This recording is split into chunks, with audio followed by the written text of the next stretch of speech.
कल तूने जाना भय क्या है। आज मैं तुझे उससे भी गहरी बात बताता हूँ। जिससे तू सबसे ज्यादा डरता है वही तेरी सबसे बड़ी शक्ति छुपाए बैठा है। हाँ, सुनने में अजीब लगेगा पर यही सत्य है।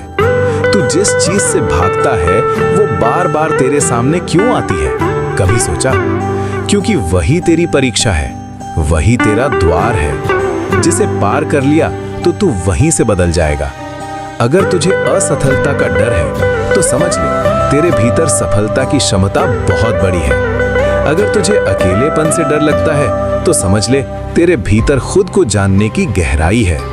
अगर तुझे लोगों के खो जाने का डर है तो समझ ले तू प्रेम बहुत गहराई से करता है। और अगर तुझे अपने ही भीतर की किसी शक्ति से डर है तो समझ ले वही शक्ति तुझे असाधारण बना सकती है। सुन, भय कभी भी यूं ही नहीं आता।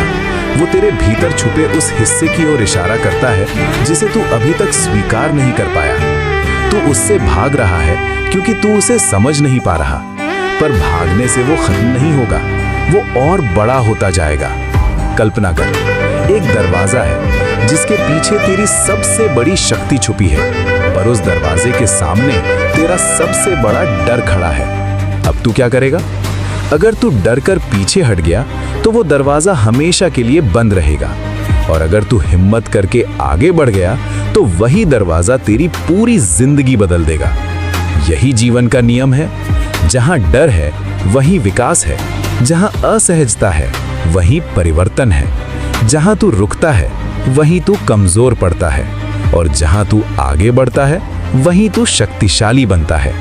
अब ध्यान से सुन पुत्र, अगली बार जब तू डर महसूस करे तो खुद से भाग मत, रुक और पूछ, ये डर मुझे क्या सिखाना चाहता है? बस ये सवाल ही तेरी दिशा बदल देगा। तू डर को दुश्मन समझता था, पर अब समझ वो तेरा गुरु है जो तुझे धक्का दे रहा है उस स्थान तक जहां तू खुद को पहचान सके। तू मेरा अंश है और मेरा अंश डर के आगे झुकता नहीं, वो डर के पार जाकर अपनी असली शक्ति को जगाता है। अब उठ।